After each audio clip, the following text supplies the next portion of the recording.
தமிழிப்பாஸ் இந்த இடத்துலேருந்து நீங்கள் ஒரு போட்டில் கிளம்புனீங்கன்னா அந்த பெர்முடா ட்ரையாங்கிள் அந்த கரண்ட்டு இவங்களை கொண்டு போய் நேராக நார்வேயில் சேர்த்துரும்.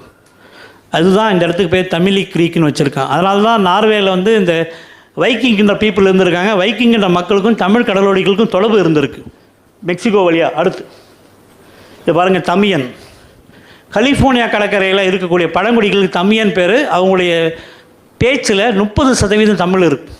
அம்மா அப்பானே சொல்கிறாங்க, உக்கான்றாங்க, தண்ணின்றாங்க. இதெல்லாம் இன்றைக்கும் கலிஃபோர்னியாவில் இருக்கக்கூடிய தமியன்ற பழங்குடியில் அப்படியே இருக்குது. மேருமலை, டான்சானியாவில் இந்த மேருமலை அப்படியே இருக்குது. இது எதிர்த்து இருக்க மலை போய் கனியங்கிரி, அருகில் இருக்க துறைமுகப்பேட் போய் ஜிஞ்சிபார்.